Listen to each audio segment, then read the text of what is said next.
ಸುದೀಪ್ ಸರ್ಗೆ ತುಂಬಾ special thanks ನ ಹೇಳಿದೀರ ಅದ್ರಲ್ಲಿ. ಅದು ಹೌದು. ಮೇನ್ ಪೇಜ್ ಕೂಡ ಅವರೇ ಇದ್ದಾರೆ. ಆ ಕೊರೋನಾ ಟೈಮ್ ಅಲ್ಲಿ ಅವ್ರು ನಿಮ್ಮನ್ನ ಹುಡುಕಿ ಅಂದ್ರೆ ನಿಮಗೇನೋ ಸಂಕಷ್ಟ ಅಂದ್ರೆ ಇದೆ. ಹುಡುಕಿ ಅಂದ್ರೆ ಹಿರಿಯೂರ್ ರಾಘವೇಂದ್ರ ಅಂತ ತುಂಬಾ ಪರಿಚಯ ಇದ್ರು.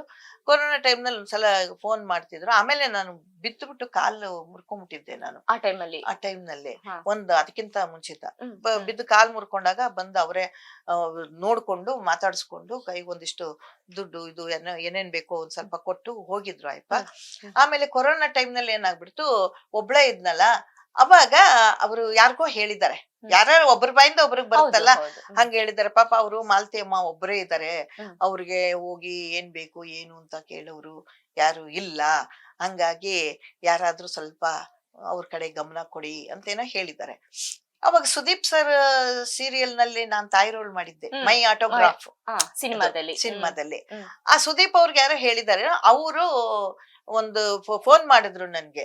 ಅವ್ರ ಕಡೆಯವರು ಫೋನ್ ಮಾಡಿ ನಿಮ್ಮನೆ ಎಲ್ಲಿ ಬರುತ್ತಮ್ಮ ಅಂತ ಕೇಳಿದ್ರು. ಇಂತಲ್ಲಿ ಅಂತ ಹೇಳಿದೆ. ಬರ್ತಾ ಇದೀವಿ ನಿಮ್ ಮನೆಗೆ ಅಂತ ಅಂದ್ರು. ಬನ್ನಿ ಅಂದೆ. ಬಂದ್ರೆ ಕಾರ್ನಲ್ಲಿ ಒಂದ್ 4-5 ಜನ ಬಂದ್ಬಿಟ್ಟಿದ್ದಾರೆ. ಅವ್ರನ್ನ ನೋಡಿದ ಕೂಡಲೇ ನನ್ಗೆ ಭಯನೇ ಆಯ್ತು. ಏನಪ್ಪಾ ಯಾಕೆ ಬಂದಿದ್ದಾರೆ ಇವ್ರು, ಕೊರೋನಾ ಟೈಮ್ ಬೇರೆ. ಆಮೇಲೆ ಬನ್ನಿ ಅಂತ ಕರೆದೆ. ಬಂದ್ರು. ಒಂದೊಂದೇ ಸಾಮಾನುಗಳು ತಂದಿಟ್ರು. ಏನ ಅಕ್ಕಿ ಚೀಲ, 1 ಚೀಲ ಅಕ್ಕಿ, ಇದು ಗೋಧಿ ಹಿಟ್ಟಂತೆ, ಬೇಳೆ ಅಂತೆ, ಖಾರದ ಪುಡಿ ಅಂತೆ, ಊದುಬತ್ತಿ, ಎಣ್ಣೆ, ಸಕ್ಕರೆ, ಪ್ರತಿ ಒಂದು. ಆಮೇಲೆ ಎಲ್ಲ ಕರಿಬೇವು, ಕೊತ್ತಂಬರಿ, ಟೊಮೊಟೊ, ಪ್ರತಿ ಒಂದು ಎಲ್ಲಾನು ಕೊಟ್ಟು ಕಳಿಸಿದ್ರು. ಒಂದ್ 40-45 ಸಾಮಾನು ಇದ್ವು ಎಲ್ಲ ಕೂಡಿ. ಆಮೇಲೆ ಕೂತ್ರಿಗಪ್ಪ ಕಾಫಿ ಮಾಡ್ತೀನಿ ಕೂತ್ಕೊಳ್ಳಿ ಅಂದೆ. ಇಲ್ಲಮ್ಮ, ಇದು ಕಾಫಿ ಕುಡಿಯೋ ಟೈಮ್ ಅಲ್ಲ, ಈಗ ಬೇಡ, ಇನ್ನೊಂದ್ಸಲ ಬರ್ತೀವಿ. ಇದು ಅಣ್ಣ ಅವ್ರಿಗೆ ಕೊಟ್ಟು ಕಳ್ಸಿದ್ರು, ತಗೊಂಡ್ಬಂದಿದ್ದೀವಿ ಅಂತ ಹೇಳೋದು. ಆಮೇಲೆ ನಾನು ಅವ್ರಿಗೆ ಮಾತಾಡಿ ಹೇಳ್ದೆ, ಎಲ್ಲ ತಂದ್ಕೊಟ್ಟಿದ್ದಾರೆ, ನಿಮ್ಗೆ ತುಂಬಾ ಥ್ಯಾಂಕ್ಸ್ ಅಂತಿದ್ವಿ. ಯಾರಿಲ್ಲ, ಮಕ್ಕಳಿಲ್ಲ, ಹತ್ರ ಏನಿಲ್ಲ ಅಂತಿದ್ವಿ. ಅಂತೂ ಆ ಟೈಮ್ಗೆ ನನ್ಗೆ ಮಗನ ರೂಪದಲ್ಲೇ ಮಾಡಿದ್ದೀರಿ ಅನ್ಬಿಟ್ಟು ಕಳ್ಸಿದ್ವಿ. ಆಮೇಲೆ ಅವರು ಒಂದು ವಾಯ್ಸ್ ಮೆಸೇಜ್ ಹಾಕಿದ್ರು, ಇಲ್ಲ ಈಗ್ಲೇ ಮುಗಿಯಲ್ಲ ಇದು ಕೊರೋನಾ, ಇನ್ನೂ ಜಾಸ್ತಿ ದಿನ ಹೋಗುತ್ತೆ ಹೆಚ್ಚೆಚ್ಚಾಗಿ, ಅದಕ್ಕೆ ಈಗ್ಲೇ ಮುಗಿಯಲ್ಲ. ಅಮ್ಮನಿಗೆ ಏನೇ ನೋವಿದ್ರು, ಏನೇ ಒಂದು ತೊಂದರೆ ಇದ್ರು ನಮ್ಗ್ ತಿಳ್ಸಕ್ ಹೇಳ್ರಿ, ನಾನು ಅವ್ರಿಗೆ ಹೆಲ್ಪ್ ಮಾಡ್ತೀನಿ ಅಂತ ಹೇಳಿ ಅಂತ ಅಂದ್ಬಿಟ್ಟು ಅವರು ಕಳ್ಸಿದ್ರು. ಅದನ್ನ ಅವ್ರು ನನಗೂ ಕಳ್ಸಿದ್ರು. ಅಮ್ಮ 60 ವರ್ಷ ಅಂತಂದ್ರೆ ಸುಮ್ನೆ ಅಲ್ಲಮ್ಮ, ಬಾಲನಟಿಯಾಗಿನೇ ಎಂಟ್ರಿ ಕೊಟ್ಟಂತವ್ರು ನೀವ್ 8ನೇ ವರ್ಷಕ್ಕೇನೆ. ಸೊ ಇಷ್ಟು ವರ್ಷದ ಜರ್ನಿ ಒಂದ್ಸಲಿ ನೆನ್ಸ್ಕೊಂಡಾಗ ಹೇಗನ್ಸುತ್ತಮ್ಮ? ನಮ್ಗೆ ಏನಂದ್ರೆ ಸಾಕಷ್ಟು ಕಷ್ಟಗಳು ಬಂದೋಗಿದ್ದಾವೆ, ತುಂಬಾ ಕಷ್ಟಗಳು. ಈಗ ಸ್ವಾಭಾವಿಕ ದೊಡ್ಡವ್ರು ಹೇಳ್ತಾರೆ, ಮೊದ್ಲು ಅವಮಾನ, ಆಮೇಲೆ ಎಲ್ಲಾ ಕಡೆ ಸನ್ಮಾನ, ಆಮೇಲೆ ಎಲ್ಲರಿಗೂ ಸಮಾಧಾನ ಅಂತಾರಲ್ಲ, ಹಾಗೆ ನಮ್ಗೆ ಫಸ್ಟ್ಗೆಲ್ಲ ಕಷ್ಟಗಳು ಬಂತು. ಜನಗಳು ನಮ್ಮನ್ನ ನಾನಾ ರೀತಿ ಮಾತಾಡ್ತಾ ಇದ್ರು, ಸಂಬಂಧಗಳಲ್ಲೇ ಬಹಳ ಮಾತಾಡೋರು. ಮತ್ತೆ ಯಾರು ಅಷ್ಟು ಬೆಲೆ ಕೊಡ್ತಿರ್ಲಿಲ್ಲ ನಾಟಕ ಅಂದ್ರೆ. ಆದ್ರೆ ನಾಟಕದಿಂದ ಈ ಸಿನಿಮಾ ಸೀರಿಯಲ್ ಬಂದ ಕೂಡ್ಲೆ ನಾವೇ ಅವ್ರಿಗೆ ಅಪರೂಪ. ಮತ್ತೆ ಕಾರ್ಯಕ್ರಮಗಳಿಗೆಲ್ಲ ಬನ್ನಿ ಅಂತ ಕರೆಯೋದು, ಬಹಳ ಪ್ರೀತಿಯಿಂದ ಕಾಣೋದು ಎಲ್ಲ ಇವಾಗ ನಮ್ಗೆ ಹೆಚ್ಚು ಬೆಲೆಗಳು.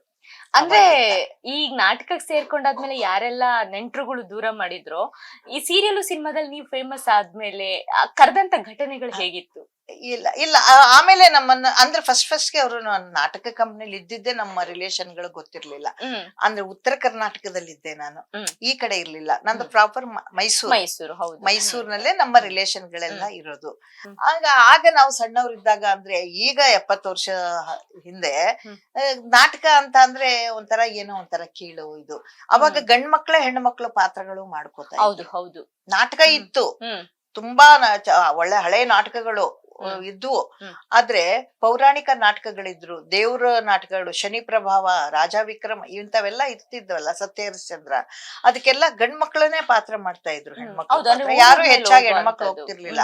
ಅಷ್ಟು ಜನದ ಗಂಡ್ ಮಕ್ಳ ಜೊತೆನಲ್ಲಿ ಒಂದು ಹೆಣ್ಣು ಹೋಗಿ ಪಾತ್ರ ಮಾಡ್ತಾಳೆ ಅಂದ್ರೆ ಅವಳು ಸರಿ ಇಲ್ಲ ಅನ್ನೋ ಒಂದು ಭಾವನೆಗಳು ಇರ್ತಿತ್ತು ಆಗ. ಆ ಟೈಮ್ ನಲ್ಲಿ ನಾವು ಬಂದಿದ್ದೀವಲ್ವಾ, ಅದು ಸ್ವಾಭಾವಿಕ, ಎಲ್ರಿಗೂ ಅನ್ನಾಗೆ ನಮಗೂ ಅಂತಾರಲ್ವಾ. ಹಾಗಾಗಿ ತುಂಬಾ ಜನಕ್ಕೆ ನಾವು ಗೊತ್ತುಪಡಿಸಿರ್ಲಿಲ್ಲ. ಉತ್ತರ ಕರ್ನಾಟಕದಲ್ಲಿ ಇದ್ನಲ್ಲ ನಾನು, ಇಲ್ಲಿ ಜನಕ್ಕೆ ಗೊತ್ತಾಗ್ತಿರ್ಲಿಲ್ಲ. ಹಾಗಾಗಿ ಎಲ್ಲೋ ಕೆಲಸ ಮಾಡ್ತೀನಿ ಅಂತ ತಿಳ್ಕೊಂಡು ಬಚಾವ್ ಆಗಿದ್ವಿ.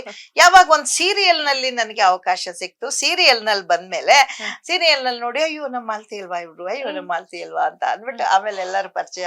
ಆಮೇಲೆ ಹೌದೌದು ಕರಿತಾ ಇದ್ರು, ಓಕೆ ಮಾಡ್ತಾ ಇದ್ದೀನಿ ಅಂತ. ಆಮೇಲೆ ಗುರ್ತಾದ್ಮೇಲೆ ಎಲ್ರು ಬಹಳ ಪ್ರೀತಿಯಿಂದ ನನ್ನನ್ನ ಸ್ವಾಗತ ಮಾಡೋದು, ಮದ್ವೆ ಇರ್ಲಿ, ಒಂದೇನೇ ಕಾರ್ಯ ಇರ್ಲಿ, ಬಾ ಅಂತ ಒತ್ತಾಯದಿಂದ ಕರ್ಕೊಂಡು ಹೋಗೋದು, ನಾವ್ ಹೋದ್ ಕೂಡ್ಲೆ ತುಂಬಾ ಪ್ರೀತಿಯಿಂದ ನೋಡೋದು. ಇದರ ಇದು ಅಂದ್ರೆ ನನಗೇನಂತ ಅಂದ್ರೆ ಕಳೆದುಕೊಂಡಿದ್ದೆಲ್ಲ ನನಗ್ ಪಡ್ಕೊಳ್ತಾ ಇರೋ ತರ ಈ ನಟನಾ ಬದುಕಿಂದ. ಹೌದು. ಅಮ್ಮ ಅಂದ್ರೆ ನಿಮ್ಗೆ ನಿಮ್ಮ ಫ್ಯಾಮಿಲಿಲಿ ಯಾರು ಕೂಡ ಈ ನಾಟಕ ಮಂಡಳಿ ಇರ್ಲಿಲ್ಲ, ನಟನೆ ಬದುಕಲ್ಲಿ ಇರ್ಲಿಲ್ಲ. ಬಟ್ ನಿಮ್ಗೆ ಹೇಗಮ್ಮ ಅದು ವ್ಯಾಮೋಹ ಶುರುವಾಗಿದ್ದು? ಅದೇನಂತ ಗೊತ್ತಿಲ್ಲ. ನಾನ್ ಚಿಕ್ಕವಳಿದ್ದಾಗಿಂದನು, ನನ್ಗ 5-6 ವರ್ಷದವಳು 7 ವರ್ಷದವಳು ಇರುವಾಗಿಂದನು ನಮ್ಮಲ್ಲೆಲ್ಲಾ ನಾಟಕಗಳು ಮಾಡ್ತಾರೆ ಇದ್ರು. ಶನಿ ಪ್ರಭಾವ ಇದೆಲ್ಲ ಬೀದಿಯಲ್ಲಿ ನಾಟಕ ಮಾಡೋರು. ಅವಾಗ ಹೋಗಿ ಹೋಗಿ ಕುತ್ಕೊಂಡು ಅದನ್ನ ನೋಡೋದು, ನಾನು ಡ್ಯಾನ್ಸ್ ಮಾಡ್ತೀನಿ ಅನ್ನೋದು, ನಾನು ಹಾಡು ಹೇಳ್ತೀನಿ ಅನ್ನೋದು, ಅವ್ರಿಗೆ ಹಿಂಸೆ ಕೊಟ್ಟು ಅವಾಗ ರಾತ್ರಿ 10:00 ನಾಟಕ ಶುರು ಆದ್ರೆ ಬೆಳಗ್ಗೆ 5:30-6 ಗಂಟೆಗೆ ಬಿಡ್ತಿದ್ರು ನಾಟಕ. ಅಷ್ಟೋ ತನಕ ಹೋಗಿ ನಾನು ಅವ್ರ ಹತ್ರ ಕುತ್ಕೋತಿದ್ದೆ. ನನ್ಗೆ ಒಂದು ಹಾಡು ಹೇಳ್ಬೇಕು, ನನ್ಗೆ ಅವಕಾಶ ಕೊಡಿ ಅಂತ. ಬಿಡ್ತಾನೆ ಕೊಡ್ತೀನಿ, ಕೂತ್ಕೋ ಅಂತ ಕೂರಿಸಿದ್ರು. ಕೂತು ಮುಂದ್ಗಡೆ ಹಂಗೆ ಹಿಂಗ್ ಮಕ್ಕೊಳ್ಳೋದು, ಮತ್ತೆ ಹೇಳೋದು, ಕುತ್ಕೊಳ್ಳೋದು. ನಮ್ಗೆ ಅವಕಾಶ ಬರ್ಬೇಕಲ್ಲ.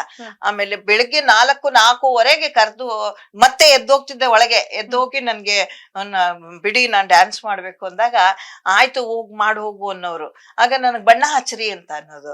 ಅವ್ರ ಕೈಲಿ ಇಲ್ಲಿಷ್ಟು ಕೆಂಪು ಹಚ್ಚಿ ಕಳಿಸ್ತಿದ್ರು, ಡ್ಯಾನ್ಸ್ ಮಾಡಿ ಬರೋದು. ಅಷ್ಟು ತನಕ ನಮ್ಮ ಮನೇಲಿ ದಾರಿ ಕಾದು ಎಲ್ಲೋದ್ಲು ಅವ್ರಿಗೆ ಗೊತ್ತಾಗ್ಬಿಟ್ಟಿತ್ತು. ಸ್ವಲ್ಪ ದಿವಸ ಹುಡುಕ್ತಿದ್ರು. ಆಮೇಲೆ ಅಲ್ಲಿ ನಾಟಕ ಇದೆಯಲ್ಲ, ಅಲ್ಲೇ ಹೋಗಿರ್ತಾಳೆ ಅಂತ ಗೊತ್ತು. ಬೆಳಿಗ್ಗೆ ಬಂದು ನಾನು ಅಲ್ಲಿ ಗಿಡದ ಮರೆಯಲ್ಲಿ ಮಲ್ಕೊಂಡಿರ್ತಿದ್ದೆ. ಹೊಡಿತಾರೆ ನನ್ಗೆ, ಬಾಗಲ್ ತಟ್ಟಿದ್ರೆ ಹೊಡಿತಾರೆ, ಬಾಗಲ್ ತೆಗಿಯಕ್ಕೆ ಅಂದ್ಬಿಟ್ಟು ಗಿಡದ ಮರೆಯಲ್ಲಿ ಇರ್ತಿದ್ದೆ. ಆಮೇಲೆ ಎಬ್ಸಿ ಚಂದ ಹೊಡೆಯೋರು. ಇದು ಬೇಡ ಅಂದ್ರು ಹೋಗ್ತೇ ನೀನೇನ್ ನಾಟಕದೊಳಾಗ್ಬೇಕಂತ ಮಾಡಿದ್ಯಾ, ನಮ್ಮನೆ ಮರ್ಯಾದೆ ಕಳಿತ್ಯಾ, ಗೌಡ್ರ ಮನೆತನ ನಮ್ದು ಅಂತ ಹೇಳಿ ಹೊಡಿತಿದ್ರು. ಹೊಡ್ಸ್ಕೊಂಡ್ ಅಳ್ತಿದ್ದೆ. ಎಲ್ಲ ಮುಖ ತುಂಬಾ ಕೆಂಪಾಗ್ತಿತ್ತು. ಇಲ್ಲೆಲ್ಲ ಹಚ್ಚಿರ್ತಿದ್ರಲ್ಲ ಅವ್ರು. ಹಾಗೆ ಮತ್ತೆ 2 ದಿವಸ ಬಿಟ್ರೆ ಮತ್ತೆಲ್ಲಾರು ನಾಟಕ ಅಂದ್ರೆ ಮತ್ತೆ ಅಲ್ಲ ಹಾಜರಾಗ್ತಿದ್ದೆ. ಯಾವತ್ತು ಕೈ ಬಿಟ್ಬಿಟ್ಟಿದ್ದು ನಿಮ್ಮನ್ನ ಈ ತರ ಹೊಡಿದಂಗೆ? ಸರಿ ಬಿಡಿ, ನಾಟಕಕ್ಕೆ ಹೋಗ್ಬಿಡ್ತಾರೆ ಇವ್ರು ಅಂದ್ರೆ ಅವಾಗ್ಲೇ ಅಂತಂದ್ರೆ ನಾನ್ ಚಿಕ್ಕವಳಿದ್ದಾಗ ಒಡ್ಸ್ಕೊಳ್ಳೋದು ತಪ್ತಿರ್ಲಿಲ್ಲ, ನಾನ್ ಹೋಗೋದು ತಪ್ತಿರ್ಲಿಲ್ಲ. ಹಂಗಿತ್ತು. ಶಾಲೆನೆ ಕಲೀಲಿಲ್ಲ ನಾನು. 3ನೇ ಕ್ಲಾಸ್ ಕಲ್ತೆ ಕನ್ನಡ. ಗೌರ್ಮೆಂಟ್ ಸ್ಕೂಲ್ ನಲ್ಲಿ 3ನೇ ಕ್ಲಾಸ್ ತನಕ ಕಲ್ತಿದ್ದೆ. ಆಮೇಲೆ ಅಷ್ಟು ನಮ್ ತಂದೆ ತಾಯಿ ಇಬ್ರು ತೀರ್ಕೊಂಡ್ಬಿಟ್ರು. ಇಬ್ರು ತೀರ್ಕೊಂಡಾಗ ಅಕ್ಕ ನಮ್ಮನ್ನ ಜೋಪಾನ ಮಾಡಿದ್ರು, ಹಿರಿ ಅಕ್ಕ. ಅವ್ರ ಕೆಲ್ಸದಲ್ಲಿದ್ರು, ನರ್ಸ್ ಕೆಲ್ಸದಲ್ಲಿ. ಅವ್ರ ಜೋಪಾನ ಮಾಡಿದ್ರು. ಆಮೇಲೆ ನಾನು ಅಲ್ಲಿ ನಮ್ ತಾಯಿ ಸತ್ತಿದ್ರು ಸಹಿತ, ಅಲ್ಲಿ ಮಣ್ಣು ಇದ್ದಿದ್ರು ಸಹಿತ ನಮ್ಮನ್ನ ಅಲ್ಲಿಗೆ ಸತ್ತಿದ್ದಾರೆ ಅವರು, ಅಳ್ಬೇಕು ನಾವು ಅನ್ನೋದು ನಮಗೇನು ಗೊತ್ತೇ ಇಲ್ಲ ಅವಾಗ. ಅಲ್ಲೆಲ್ಲ ನಾಟಕದ್ದು ಇದ್ ಮಾಡ್ಕೊಂಡು ಇಲ್ಲೊಂದು ಟವಲ್ ಇನ್ನೆಲ್ಲ ಹಾಕೊಂಡು ನಮ್ಮ ನಾಟಕದ ಮಾತು ಹೇಳೋದು, ಡ್ಯಾನ್ಸ್ ಮಾಡೋದು ಮಾಡ್ಕೊಂತ ಒಂದ್ ಕಡೆ ನಿಂತಾಗ ಯಾರ್ಯಾರೋ ಗಮನ ಕೊಟ್ಟು, ಆಮೇಲೆ ಮೈಸೂರಿನಲ್ಲಿ ಗುರು ಸ್ವೀಟ್ ಮಾರ್ಟ್ ಅಂತ ಇದೆ, ಈಗ್ಲೂ ಇದೆ ಅದು. ಅಲ್ಲಿ ಅವರು ಬಸವಣ್ಣವ್ರಂತ ಇದ್ರು ಅಲ್ಲಿ. ಅವರು ನಮ್ಮನ್ನ ನೋಡವಳು ಬರೇ ಡ್ಯಾನ್ಸು ಇದರಲ್ಲೇ ಇರ್ತಾಳೆ, ಆಕೆ ಸುಮ್ನೆ ಸೇರ್ಸ್ಬಿಡು, ಒಂದು ದೊಡ್ಡ ಕಲಾವಿದೆ ಆಗ್ತಾಳೆ ಅವಳು ಅಂತ ನಮ್ಮ ಅಕ್ಕನಿಗೆ ಹೇಳಿ, ಒಂದ್ ನಾಟಕ ಕಂಪ್ನಿಗೆ ಹೋಗ್ತೇನೆ ಅಂತಂದ್ರೆ ಹ್ಞೂ ಅಂತಿದ್ನು. ಅವಾಗ ಅವ್ರು ಶ್ರೀಕಂಠ ಮೂರ್ತಿಗಳ ಕಂಪನಿಗೆ ಕಳಿಸಿದ್ರು ಬಾಲನಟಿಯಾಗಿ. ಅಲ್ಲಿ ಚಿಕ್ಕ ಪಾತ್ರಗಳು ಮಾಡ್ತಿದ್ದೆ. ಆ ನಂತರ ಅಲ್ಲಿ 1 ವರ್ಷ ಆದ್ಮೇಲೆ ಬಂದ್ಮೇಲೆ ಮತ್ತೆ ಆರ್ ನಾಗರತ್ನಮ್ಮ ಅವ್ರ ಅಂತ ಹೇಳಿ ಇದ್ರು, ಇಲ್ಲೇ ಈಗ ತೀರ್ಕೊಂಡ್ರವ್ರು. ಅವ್ರ ಕಂಪ್ನಿ ಬರೀ ಹೆಣ್ಮಕ್ಳೇ ಪಾತ್ರಗಳು ಮಾಡ್ತಿದ್ದು. ಗಂಡು ಪಾತ್ರ ಎಲ್ಲ ಹೆಣ್ಮಕ್ಳೆ, ಕೃಷ್ಣ ಗಾರುಡಿ, ಕೃಷ್ಣ ಲೀಲೆ, ಈ ತರ. ಅಲ್ಲೂ ಕಾಂಪಿಟೇಷನ್, ಯಾರ್ಯಾರು ಗಂಡ್ ಮಕ್ಳೆಲ್ಲ ಹೆಣ್ಮಕ್ಳು ಪಾತ್ರ ಮಾಡ್ತಿದ್ರು ಅವ್ರಿಗೆ ನೀವು ತಿರ್ಗ್ ಮಂತ್ರ, ನೀವೆಲ್ಲ ಗಂಡ್ಮಕ್ಳು ಪಾತ್ರ ಮಾಡ್ತಾ ಇದ್ದ? ಎಲ್ಲಾರು ಹೆಣ್ಮಕ್ಳೆಲ್ಲ ಗಂಡು ಮಕ್ಳ ಪಾತ್ರನೇ ಮಾಡ್ತಾ ಇದ್ದಿದ್ದು ಅಲ್ಲಿ. ಆ ತರ ಇತ್ತು. ಆ ಕಂಪ್ನಿಲಿ ಮಾಡ್ತಿದ್ದೆ. ಆಮೇಲೆ ನಾನು 11.5 ವರ್ಷ ಅನ್ನೋದ್ರಲ್ಲಿ ದೊಡ್ಡವಳಾದೆ ಅಂತ ನನ್ನ ಅಕ್ಕ ವಾಪಸ್ ಕರ್ಕೊಂಡ್ಬಂದ್ರು. ಅಕ್ಕಂಗೂ ನಿಮ್ಗೂ ಎಷ್ಟು ವರ್ಷ ಗ್ಯಾಪ್ ಇತ್ತಮ್ಮ? ಅವರು ತುಂಬಾ ದೊಡ್ಡ ಅಕ್ಕನ್ಗೆ ತುಂಬಾ ದೊಡ್ಡವ್ರು ಅವರು. ಆಮೇಲೆ ನಾವು 4 ಜನ ಅಕ್ಕ ತಂಗಿರು. ಒಬ್ಬೊಬ್ರು 3 ವರ್ಷಕ್ಕೆ ಒಬ್ಬೊಬ್ರು. ಅಂದ್ರೆ ದೊಡ್ಡಕ್ಕ ಮಾತ್ರನಾ ನಿಮ್ಮನ್ ಸಾಕಿದ್ದು? ಇನ್ನೊಬ್ರು 2ನೇ ಅಕ್ಕನು ಸಾಕಿದ್ರು. ಹಂಗೆ ಒಟ್ನಲ್ಲಿ ಎಲ್ಲಾರು, ನಾನ್ ಕೊನೆಯವಳಿದ್ನಲ್ಲ, ಎಲ್ರು ನೋಡ್ಕೋತಾ ಇದ್ರು, ನೋಡ್ಕೋತಾ ಇದ್ರು. ಆದ್ರೆ ಹೆಚ್ಚಾಗಿ ನಮ್ಮನ್ನೆಲ್ಲ ನಮ್ಮ ಆರೈಕೆ ಮಾಡಿದ್ದಂತ ಅಂದ್ರೆ ನಮ್ಮ ದೊಡ್ಡಕ್ಕನೇ. ನಾವೆಲ್ಲ ಚಿಕ್ಕವರು. ನಮ್ ತಾಯಿ ಸತ್ತಾಗ ಅವ್ರು ಕೆಲ್ಸ ಮಾಡ್ತಿದ್ರು, ಆದ್ರೆ ನಾವೆಲ್ಲ ಚಿಕ್ಕವರು. ನಮ್ಗೆ ಯಾರು ನೋಡ್ಕೊಳ್ಳೋರು ಇರ್ತಿರ್ಲಿಲ್ಲ ಅವಾಗ. ಅವರೇ ನಮ್ಮನ್ನೆಲ್ಲ, ಅವ್ರು ಬರೋ ಸಂಬಳದಲ್ಲೇನೆ ಅವ್ರ ಮಕ್ಕಳು 3 ಜನ ಇದ್ರು, ನಮ್ಮನ್ನು ಸೇರ್ಸಿ ಎಲ್ಲಾರನ್ನೂ ನೋಡ್ಕೋತಾ ಇದ್ರು.